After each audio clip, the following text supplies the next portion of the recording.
আর আসেনি। উনি এটাকে একটা প্রসিডিউরাল তো ভেবেছিলেন, কিন্তু আসলে এটা কাজ করেনি।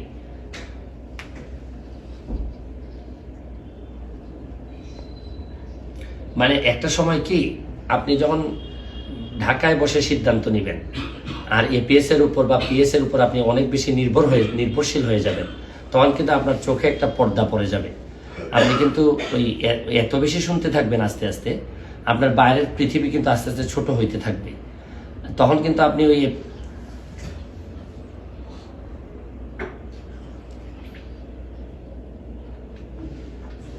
মানে কম, দুইটা রিজন, একটা হচ্ছে কি কম যেতেন এবং খবর কম রাখতেন।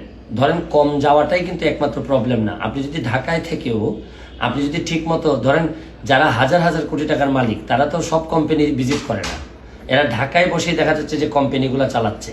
তো এরকম এমপি সাহেবদেরও আবার আমি বলছি না যে ওনাকে খুব রেগুলার যেতে হবে, কিন্তু এপিএস দ্বারা নির্ভর হওয়ার কারণে ওনার কিন্তু এপিএস এর বাইরে কোনো ইনফরমেশন বা যে কোনো কেউ আসলে আগে এপিএস হয়ে বা এপিএস এর বাবা মাধ্যমে আসতে হতো, যার কারণে উনি রিয়েল ইনফরমেশনটা কখনো খুঁজেননি আর এটা পাননি উনি। আর যেটা রেজাল্ট উনি একেবারে শেষ মুহূর্তে পেয়েছেন, ওই সময় তো অলরেডি এপিএস আর এপিএস এর বাবা কেউই আর নাই।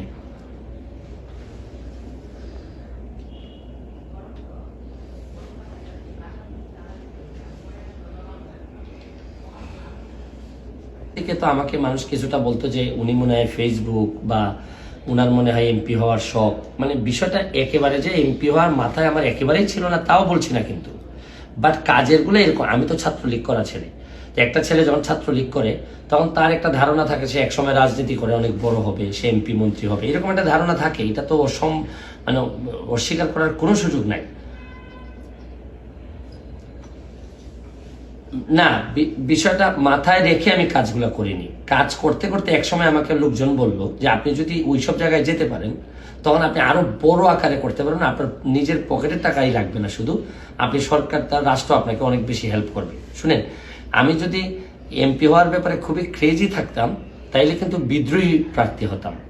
আমি কিন্তু নেত্রীর অনুমতি সাপেক্ষে স্বতন্ত্র প্রার্থী হয়েছে। আমি কিন্তু এরকম যদি উনি না বলতেন তাহলে কিন্তু আমার জীবনে হয়তো এমপি হওয়া হতো না। কিন্তু আমার বিষয়টা ছিল যে একটা সিস্টেমের ভিতর থেকে যদি হইতে পারে, যেহেতু আওয়ামী লীগ করি, তো উনার জি সেই শুরুটা